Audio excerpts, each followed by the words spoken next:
bom dia, boa tarde, boa noite, pretas cervejeiras. Sejam muito bem-vindas. Esse é o nosso podcast. Bom dia, boa tarde, boa noite, pretas cervejeiras. Sejam muito bem-vindas. Esse é o podcast Pretas Cervejeiras. E hoje eu não estou aqui sozinha. E tenho um prazer de falar de um tema maravilhoso, que é um tema que super representa as pretas cervejeiras. Queria começar falando uma frase da Juliana Borges, que diz que mulher negra feliz é um ato revolucionário. E eu aposto que a nossa convidada de hoje concorda com essa frase. E eu vou começar apresentando ela para vocês. E olha aqui, ó, respira fundo, vou respirar fundo, que eu vou fazer sem respirar, porque o currículo é longo, tá, gente? Segura aqui, ó, vem aqui, segura minha mão aqui, vamos junta. Ela é graduada em Serviço Social pela UF, que é Federal Fluminense, Universidade Federal Fluminense.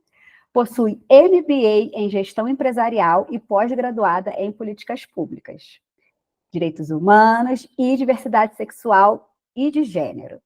É coordenadora do coletivo Mundo Afro e Resistimos.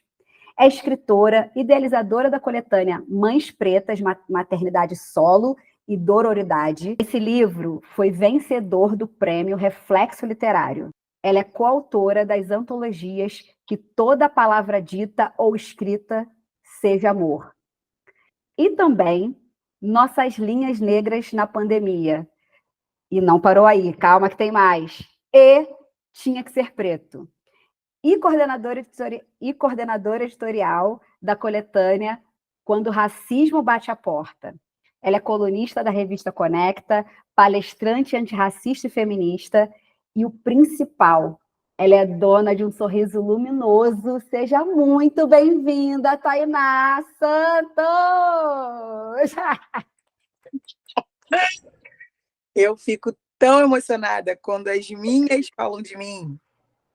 Você não tem noção, porque a gente está tanto nesse corre de construir, né, quem nós somos no mundo.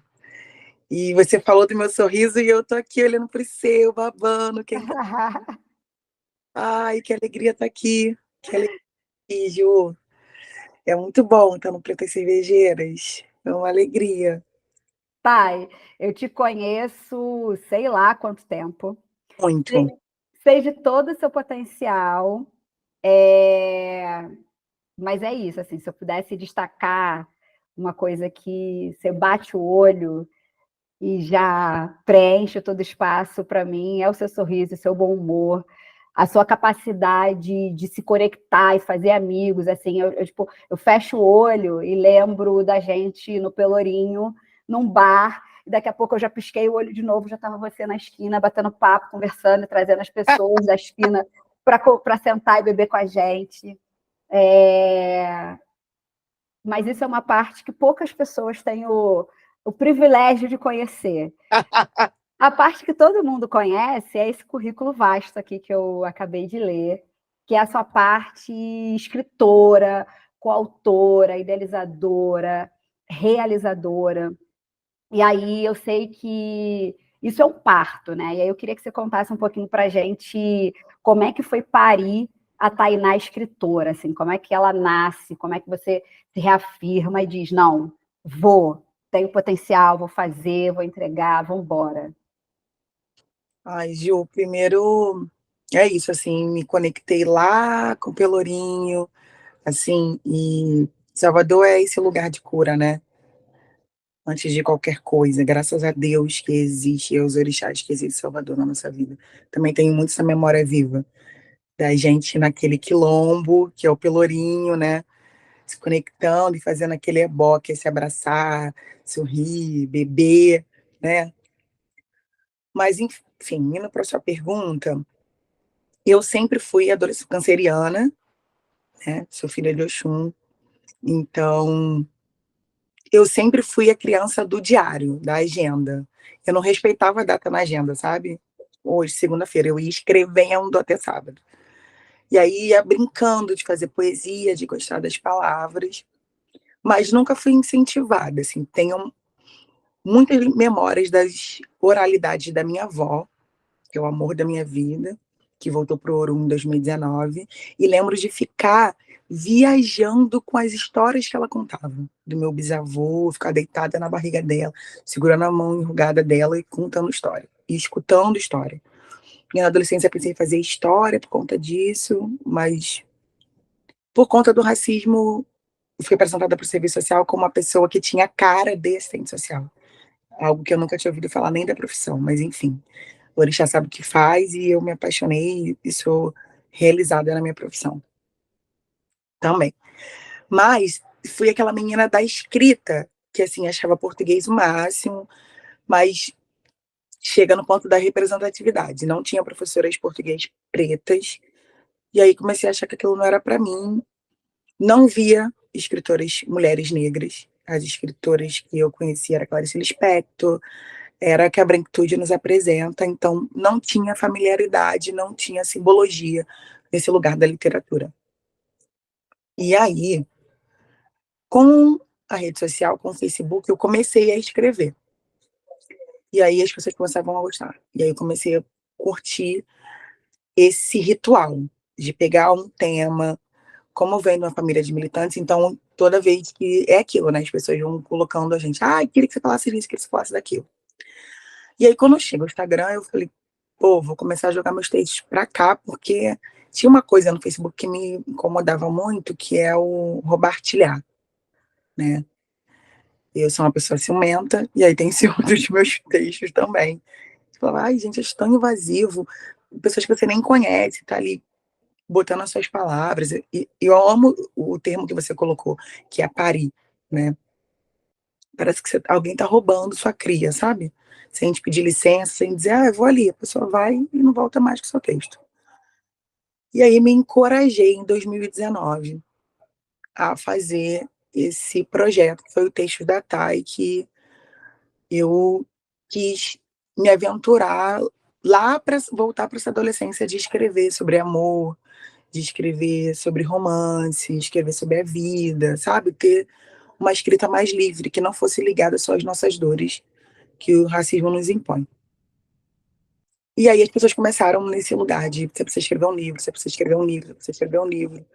E eu lembro que numa sessão de terapia com a Fabiane Gonçalves, que na época era minha terapeuta e depois passou a ser coautora junto do Quando o Racismo Bate a Porta, eu levei para ela o primeiro convite que eu tive para escrever. E eu achei um absurdo, assim, eu cheguei na terapia muito puta da vida. Falando, que absurdo, me convidaram para escrever uma coletânea, mas eu tenho que pagar, e era um preço caríssimo, sabe? Eu falei, isso é um cúmulo, e aí ela falava assim, Tainá, é um caminho. Precisa ter um start, assim, pensa, repensa. Eu falei, não, claro que não. E aí ela falou assim para mim, um dia, e não vai ser um dia muito longe, você vai ter um livro com seu nome na capa. Ela lançou a braba e pum, acabou a sessão de terapia naquele dia. E aí eu fiquei assim, por dentro, que absurdo, porque eu não entendia como é que era o mercado literário, sabe? Porque tem o lugar do eurocentrismo, né? A gente imagina o escritor, aquele homem barbado, sabe? Fumando charuto, que vai devagar sobre a vida e tananã, e você acha que você precisa ter 10 diplomas para ser escritor. E aí eu fui entendendo, falei, cara, que é coletânea? Eu lembro da graduação de ouvir falar isso. Fulano de tal organizou um livro, tananã. E aí comecei a achar interessante essa proposta. A gente estava no meio da pandemia, eu falei, cara, será que não é interessante as pessoas lerem várias pessoas ao mesmo tempo, numa mesma obra? E o convite ali, né? Era o convite pro Tinha que Ser Preto. E aí, uma hora eu falei, cara, vamos aventurar nisso. E aí, é aquilo, né? Família preta, todo mundo pega a mão. Meu pai ajudou com uma parte, eu ajudei com uma parte, pedi para dividir em 20 mil vezes, consegui um patrocínio para uma outra parte, e aí eu assino um contrato com Tinha que Ser Preto. E aí antes veio quando toda a palavra dita, o Escrita Seja Amor. Esse livro eu escrevi, Ju, em 3 dias, 8 páginas. Foi assim, fluiu como água, porque a gente estava vivendo aquele processo de George Floyd, aquele, sabe, tudo muito pesado, a pandemia. E quando a proposta foi falar de amor, eu falei, meu Deus, vou me encontrar com a minha criança, sabe? E foi uma delícia escrever antologia, escrever conto. Eu me aventurei em várias coisas que eu amei falar sobre isso. A gente nunca vai fugir de quem a gente é, né? Então teve poesia de Mulher Preta, teve um conto lindo de mãe e filha que eu quis escrever, eu amei. E aí as pessoas começaram a me dizer, Thay, você não pode parar de escrever. Não pode parar de escrever, e aí dá aquela responsabilidade, a primeira vez que você faz uma dedicatória para alguém, que alguém te lê e que te dá retorno, vários frios na barriga. E eu falei, beleza, então tá bom, então vamos escrever. E estamos aí. Eu comecei em 2021, a gente está no meio de 2024, e eu tô indo pela primeira vez para um livro que vão ser só duas autoras, eu e Luísa Mandela.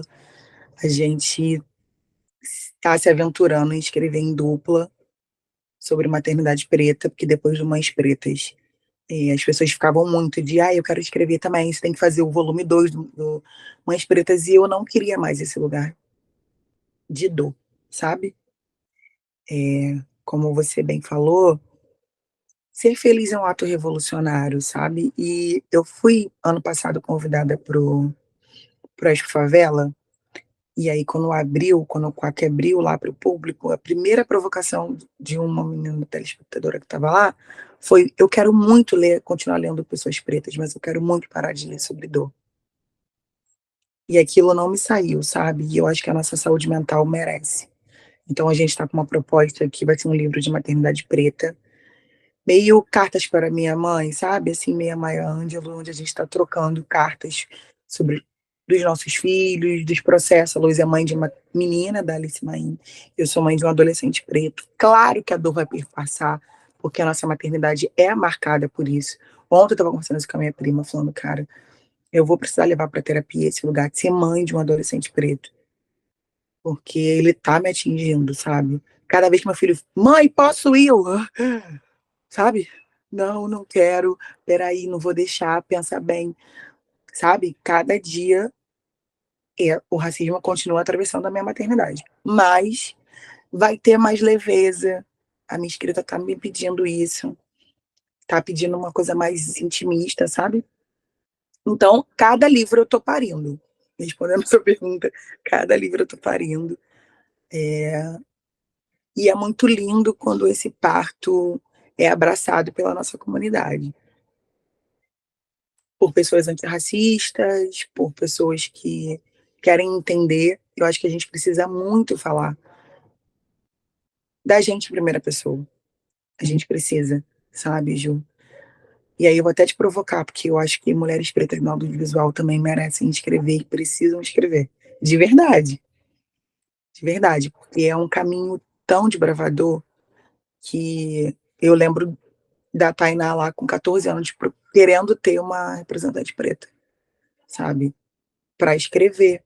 Não tinha, e eu acho que a gente talvez tenha essa missão, sabe? Eu sempre falo isso. Talvez a gente nem conheça nosso bisneto, mas se a gente deixar uma escrita, se a gente deixar nosso legado, eles entendem um caminho, sabe? Porque foi aquilo que a gente conversou recentemente. A gente nem é militante, né? Porque os nossos mais velhos foram, estavam ali na porrada de fronte, na trincheira. Eu acho que a gente tá num lugar de dizer para a galera emocionada que está chegando que não, tem uma galera que veio por trás da gente, e a gente tem a obrigação de manter esse chão aí pavimentado, mas de registrar a nossa passagem nessa terra, sabe? É isso, a Tá, militância vai nesse lugar, assim, que nem é militância, né? Mas vai nesse lugar da escrita, sabe? É isso. você foi falando, eu tô aqui me emocionando. Tô aqui me emocionando. Isso não estava no script, não estava no roteiro. Não admito isso. Tá, e assim, enfim, o que você foi falando, foi passando um filme na cabeça, literalmente um filme na cabeça, porque também, para quem não sabe, eu, além de preta cervejeira, eu sou cineasta, trabalho com audiovisual há 17 anos, e assim como a Tainá pariu a escritora, foi muito difícil me autodeclarar cineasta, assim, enfim. Então, a mesma coisa, tá? Tipo, fui fazer jornalismo, porque imagina eu falar que sou cineasta, o que cineasta faz, né? Então, enfim, muitos atravessamentos, até que de fato se fala, gente, mas eu só trabalhei, né? Formei em jornalismo, depois eu formei em cinema, mas eu só trabalhei com cinema e audiovisual a vida inteira. O que está acontecendo, né, com essa dificuldade de dizer Juliana Baraúna, cineasta, né? Porque assim, como escritora, né, é um lugar que hoje a gente tem referências e tal, mas enfim, antes não tinha, né? Então, e você falou muita coisa, tá? E você falou sobre os mais velhos, você falou sobre a sua avó, você falou de terapia, e uma das coisas que você falou é que você estava conversando com uma prima sua, e eu acompanho muito você e a sua família, que é uma família gigante, que é uma família muito festiva e muito séria, no labor, né, na feitura dessa figura militante, né? Então, para além do que foi virando ser militante hoje na internet, né? Então, quem acompanha, quem veio antes, assim, sabe muito bem do que eu estou falando. E esse momento, né? Essa oportunidade, esse privilégio de ter como suas melhores amigas pessoas que você conhece desde a infância, que vocês se chamam de prima, por uma questão de sangue, algumas, e outras por amizade e similaridade da família, que foi ficando uma família extensa, né? Então, tem algumas pessoas que vocês se chamam de primas que não são primas de sangue. Uhum. No Pretas Cervejeiras, a gente fala e dá muito valor e diz muito sobre, se tem alguma bandeira que a gente levanta, é sobre a importância de nós, mulheres pretas, estarmos juntas, nesse lugar de afeto, nesse lugar de troca, nesse lugar genuíno, que é o lugar que a gente sempre esteve. Né? A gente vai falar de levantar bandeira, etc., e talvez vai teorizar uma coisa que sempre existiu, que são mulheres pretas numa roda, num bar, ou num quintal, principalmente num quintal, tomando cerveja, trocando sobre alegrias, sobre tristeza e sobre questões da vida, sobre política, articulação, sobre poesia. Então, quantas coisas a gente viu sendo realizadas nesse ambiente que eu acabei de descrever agora. E você tem isso, assim, dentro de casinha, você tem essas mulheres incríveis que, né, cresceram todas juntas, que hoje têm profissões diversas e que sempre se encontram. Queria que você contasse, eu estou aqui dando spoiler, mas eu queria que você contasse um pouquinho sobre esses encontros das primas, né? Esse encontro com as amigas, das primas, essas pessoas que cresceram juntas, né? Ai, eu que me emocionei, Ju. Eu tenho usado agora lá no Instagram, né, essa expressão quilombo, né? Tenho usado muito. E acho que a gente vai criando quilombos urbanos, né? A gente vai fazendo. E, na verdade, é a nossa sobrevivência. Os nossos quilombos são as nossas sobrevivências, né? A gente estava aqui nos bastidores antes de começar, vendo eu, você, Rafaela, que é uma produtora de milhões, assim. E aí, vendo você, falando, cara, realmente foguete não dá ré, sabe? Que incrível, porque a gente tem produzido coisas incríveis, né? Modéstia à parte, assim, a gente tem produzido. A gente não para, né? A gente está aqui. Quantas coisas a gente não fez hoje? Quantas coisas a gente não vai fazer ao longo da semana, desse mês, assim? Hoje é o dia 15 do mês 7, e assim, a gente não parou. E não vai parar tão cedo.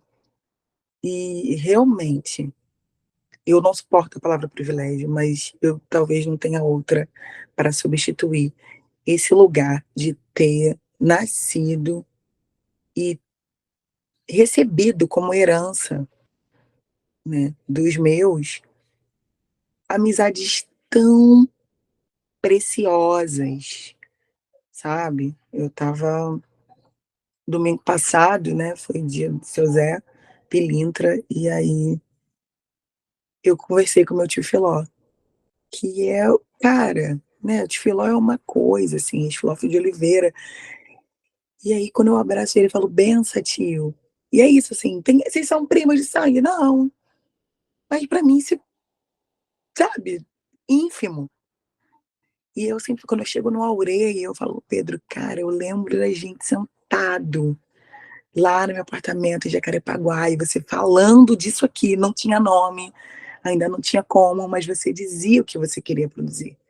E o Aurê tá aí, sabe, é aquele quilombo, você chega em Madureira, você pisa naquele lugar e é uma comunhão. Por mais que tenham pessoas brancas, não é sobre isso, assim, mas você sabe que é um lugar nosso, seguro, com a nossa batida de palma, sabe, com o nosso gingado, nosso suor, nosso sorriso, nossa beleza, sabe, a gente se produz, inclusive vai ter hora em São Paulo, hein.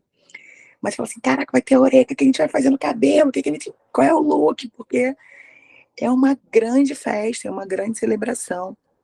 Quando você falou das minhas primas, eu lembro o dia que elas me fizeram um bullying, assim, sabe, falaram foi um golpe, elas falaram eu falava assim: "Eu nunca vou dançar debaixo do viaduto, eu passo no 3x5 todo dia. É ruim, hein, que sábado eu vou ficar aqui embaixo, se um dia esse viaduto vai cair", olha as merda que eu falava, "um dia esse viaduto vai cair e o povo vai ficar aí dançando e o viaduto caindo". E elas só riam da minha cara, e eu toda metida forrozeira, né, universitária, tã-nã-nã. Um dia elas falaram: "Ai, vamos ali", "Aonde?", "No forró", eu falei: "Aonde forró?", "Marechal Hermes". Eu falei: "Ué, eu moro em Vaz Lobo, não conheço nem forró em Marechal Hermes". "Vai que tu vai gostar". Olha, me enfiaram no 638, quando chegou no viaduto elas falaram: "Desce". Eu: "O quê?". "Desce". Juliana, quando eu desci, eu falei: "Eu não quero ir embora". Dei a louca, não queria ir embora, eu queria ficar naquele lugar até 7 horas da manhã. Fui embora catando latinha quase, assim. E eu falei: "Meu Deus, isso aqui é um quilombo", sabe, e assim, e foram graças a essas mulheres, assim, que hoje em dia nós somos mulheres, né, mas a gente era prima, no Orkut tinha lá o nosso grupo Bonde das Primas, e era isso, uma advogada, uma relações públicas, produtora, a outra cantora, atriz, e a gente fica assim outra cineasta, e a gente fica assim: "Cara, que seria da gente se não fosse a gente, sabe? Esse lugar do que seria da gente se não fosse a gente? A vida vai fazendo novas comunhões, né, como você disse, eu amo fazer essa conexão, assim. Ébila me trouxe você, me trouxe a Rafaela, e aí eu vou levando outra pessoa para a vida dela, e a gente vai criando essa irmandade, sabe? O que seria de mim se não fosse as minhas? E essa coisa do coletivo, ela me forja muito, Ju. Eu lembro de, na infância, quando minha mãe era da casa de mãe meninazinha, de eu ficar ali dormindo na esteira, né, tendo função no candomblé e eu olhando. E falar: "Cara, é lindo", porque estão todas assim, sabe, aquela uma tá ali fazendo uma função, outra tá fazendo outra, outra fazendo outra, tudo muito coletivo. Chegava na casa da minha avó, no quintal da minha avó era isso, sabe. Minha avó falando: "Vamos fazer cozido", uma vai cortar cenoura, a outra vai cortar batata, a outra vai cortar batata doce, e saía aquele banquete, sabe. Outro vai fazer cerveja, outro acende a churrasqueira, tã-nã-nã. Tudo muito em comunhão. Meu pai, estivador, cria um grupo de negros, homens negros, estivadores e dançarinos. Então a minha casa era cheia, porque você não consegue imaginar, o cara é estivador e é dançarino. Meu pai tinha esse grupo, que depois virou, né, a empresa que ele tem, a pequena empresa que ele tem aqui no Rio, de segurança. E aí eu lembro de, na adolescência, minha casa nunca estava cheia, o quintal da minha avó nunca estava cheio, sabe. De: "Ah, vamos passar as férias", era 4, 5 amigas. E assim foi se forjando, assim. Eu lembro de imagens, chegar na casa das pessoas, de pai, mãe e filho, e falava: "Nossa", para minhas amigas: "Sua casa é triste, né?". Eu achava muito triste. Eu achava chegava na casa de um amiguinho e falava: "Mas você não tem primos? Mas quantos primos você tem?". Porque a minha casa era lotada disso, sabe. E era uma confusão, eu lembro de chegar na casa da minha avó e falar assim, abrir o portão até chegar no quintal e falava assim: "Cara, hoje é briga, hoje eles estão brigando". E chegava era uma gritaria, eles estavam brigando, não estavam brigando. levar a amiga minha e falar assim, nossa, sua família fala alto, fala. Fala mesmo. No mesmo tom que tá dizendo te amo, tá brigando, e daqui a pouco tá gritando pro outro, e tá tudo bem, sabe, assim. Era muito isso. E continua sendo forjada dessa forma, assim. Eu falo pro meu irmão domingo, cadê as crianças? Tem que vir. Tô acordando, não tô acordando porque tá ninguém gritando aqui, sabe? Então a gente traz uma necessidade. E aí, isso vai pra minha escrita, né? Porque a coletânea é isso também. Quando eu começo a me entender como coordenadora editorial, que eu amo, que para mim eu faço isso que eu acabei de fazer com você, eu acho que você tem que escrever, sabe? Eu vou fazendo isso. Porra, não, fulano tem que escrever. Pelo amor de Deus, tem que produzir. E aí faz essa salada linda, que para mim é uma coletânea, né? Porque você vai trazendo a sua riqueza, a sua expertise das suas palavras, aí vem outro. É o que me forja, sabe? Eu amo o coletivo. Eu acho que a gente vai muito mais longe, mesmo naquela linha mesmo do provérbio africano, sabe? Se quiser ir mais longe, vai junto. Se quiser rápido, vai sozinho. Porque eu creio muito no poder do coletivo. Muito. Eu sou forjada nesse lugar, sabe? Hoje eu estava no trabalho e aí minha chefe falando, ai, vamos criar um grupo. Eu falei, cara, por mim, os meus atendimentos eram em grupo. Porque, sabe, é a hora que o um escuta o outro. Até na sua dor, sabe? Estou trabalhando agora com pessoas que na CEAP, no projeto ligado à CEAP, e aí as pessoas estão condenadas, aí prestam serviço comunitário. E eu acho que é isso, você precisa entender com seu par. É muito mais fácil você entender o caminho que seu par fez para achar uma solução, para achar uma saída. O processo de uma experiência de maternidade e sororidade se forja dessa forma. Eu falei, eu quero escrever um livro sobre maternidade, sobre a minha maternidade. Na época, meu filho tinha 9 para 10 anos. E eu falei, eu não quero escrever sozinha. Porque eu não sou sozinha, não sou só eu, não tem só eu de mãe solo no mundo. Não tem só eu de mãe solo preta no mundo. Conheço as minhas. Já estava em coletivos de maternidade preta. E maternidade preta, ele jamais teria a potência que ele tem se ele não tivesse essa pluralidade, sabe? De uma mãe preta em Minas Gerais que perdeu um filho por falta de assistência no Estado, de pegar a Bárbara Carini, que contou a maternidade dela, a maternidade de adoção, de uma mãe em São Paulo, manicure, mãe de 3, da minha, carioca, que não fui mãe solo desde berço, né? Me tornei mãe solo, meu filho tinha 2 anos. Para mim, isso é uma das maiores riquezas, a gente produzir. Você é cineasta, sabe disso, sabe? A expertise de um, sabe? Quem vai fazer o pós-produção, quem vai fazer o antes. Isso, para mim, é o nosso baobá, sabe? É o nosso movimento negro não seria se a gente fosse sozinha, né? Zumbi e Dandara não teriam produzido o que a gente produziu se fosse sozinho, sabe? Eu amo. Faz muito sentido. É isso, tá? E assim, e quando a gente fala disso, assim, sem romantizar mesmo, assim, porque existem questões também, né? Quando a gente também fala que a gente se conecta no afeto, se conecta na dor, etc. Enfim, às vezes a gente pega alguém no contrapasso, né? A gente, enfim, mas ainda assim a gente não desacredita. Eu tô falando a gente porque eu penso igual, enfim, de todas as decepções que me causaram e que eu causei, porque não somos alecrim dourado, não é mesmo? Então, a gente às vezes age como se, ai, foi um livramento. Talvez você seja o livramento da vida da outra pessoa, né?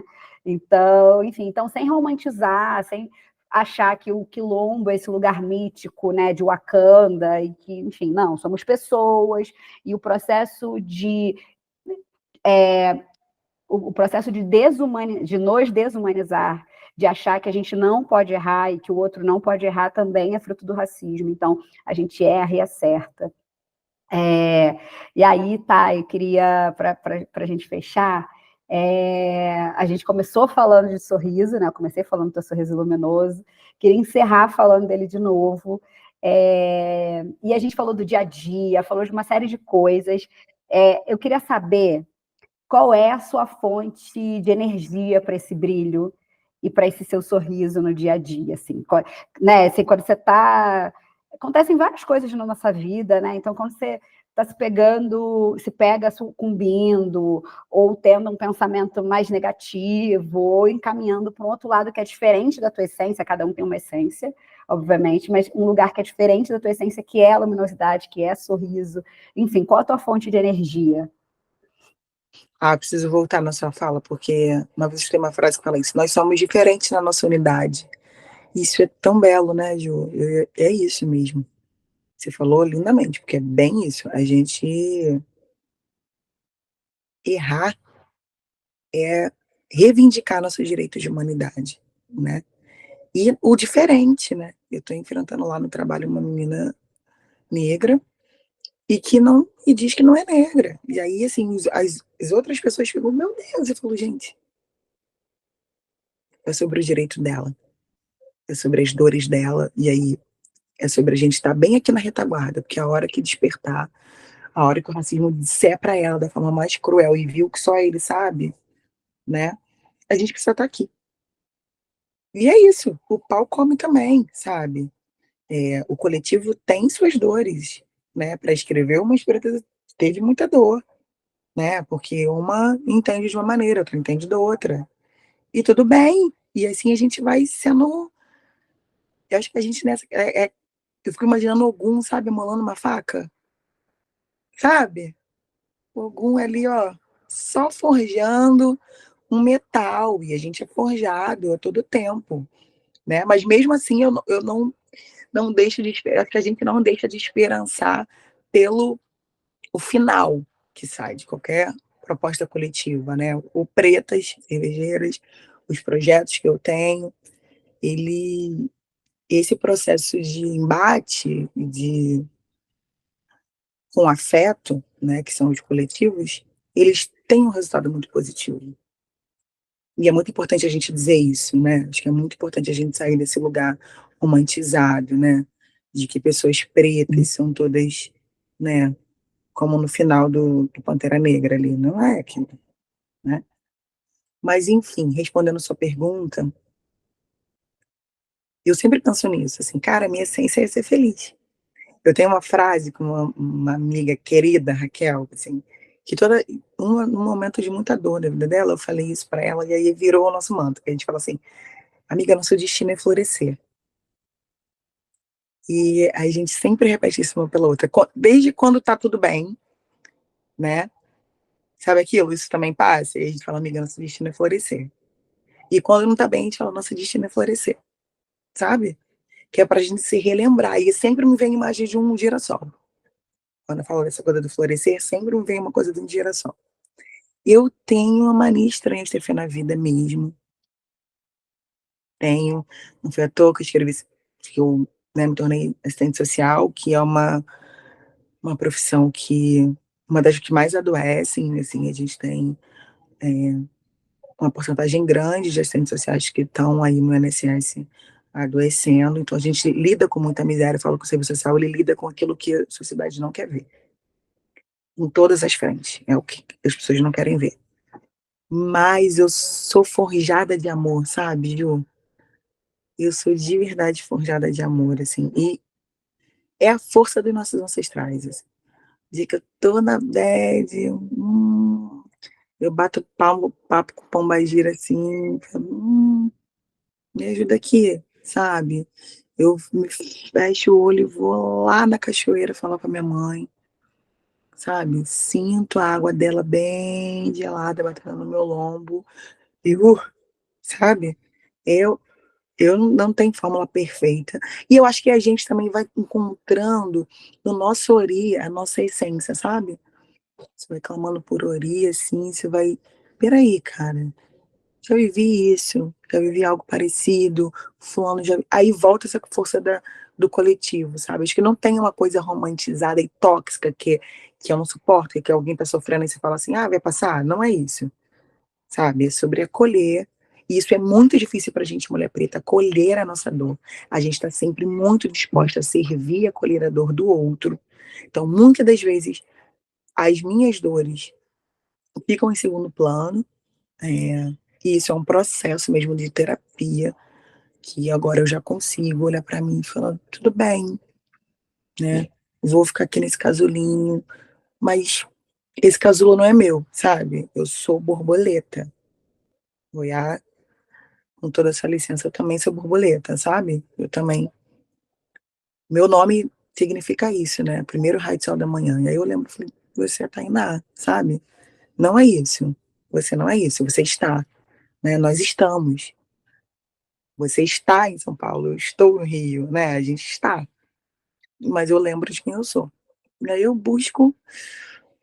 Peraí, peraí, vamos lembrar quem é você? Isso aqui machucou, feriu, vamos tratar, mas não é isso, sabe? E é isso, a vida sempre surpreende. Sempre. Se a gente acredita que nosso destino é florescer, meu amor, maior inverno que tenha, vem uma brisinha, sabe? Vem um frasquinho de luz na janela. Você fala, ah, eu sou isso aqui. Calma aí, que eu sou isso aqui, que eu vou voltar pro meu eixo, que eu sou isso aqui. Tá, eu acho que a gente tem que se encontrar uma vez por semana. Ah, olha que eu vou cobrar, Juliana. A gente tem que se encontrar uma vez por semana. Gente, deixa eu contar uma coisa para vocês. A gente marcou de gravar esse episódio e a gente não conseguiu. A gente ficou 3 horas conversando e a gente não conseguiu gravar o episódio. Hoje a gente gravou, mas assim, semana que vem eu quero mais, porque agora eu quero conversar toda semana com o Tainá. Eu quero... Tá, queria muito te agradecer, muito pela sua disponibilidade, por cada uma das suas palavras generosas, por compartilhar com você, por compartilhar com a gente a sua trajetória e o seu conhecimento, a sua sabedoria. Muito obrigada. Ai, Juzinho. Você falou 3 perguntinhas e eu estou aqui, ó. Até mais. Olha, eu desejo todo o axé para Pretas Cervejeiras. Você não está entendendo como é importante a gente estar nesse movimento de trazer leveza para a nossa saúde mental, para a nossa comunidade preta, nossa comunidade de mulheres fodas. Você, Juliana Baraúna, é uma das mulheres que eu mais admiro, assim, que eu sou grata nessa existência enquanto Tainá. De eu, assim, quando eu vou retornar, falar, cara, tem muita gente bacana que ficou lá e vamos torcer por eles, assim, porque você transborda, Ju, assim, você transborda, o Iá tá na sua vida mesmo. Eu peço que o Orixá sempre comande seu caminho, você, da Rafa, da Jace, porque é muito bacana um movimento revolucionário mesmo. A gente começou falando de revolução e a gente precisa falando de revolução. E as nossas revoluções são mínimas. Outro dia eu falei para uma amiga, se manter saudável é um ato de revolução. E falar, né, transmitir leveza, olha que potência, um podcast, a gente não sabe quantas pessoas vão ouvir isso aqui, mas produzir, né, e deixar para o mundo esse legado é muito importante, né? A gente não é só dor, a gente não é só mazela, a gente não é só escassez, né? A gente também entrega beleza, né, meu amor? A gente entrega sim, e a gente entrega felicidade, né? Então, assim, todo caminho de luz, sabe? Eu já quero estar no ano que vem, meu amor, num estúdio, tomando uma bela de uma cerveja, entendeu? Próxima edição do Pretos, por favor, tá? Eu vou amar. É isso aí. Estamos trabalhando para isso. Pode. Tá, muito obrigada, muito obrigada. E aí, pretas cervejeiras, curtiram o episódio de hoje? Comenta aqui no episódio, ouve os outros episódios e até semana que vem. Tchau!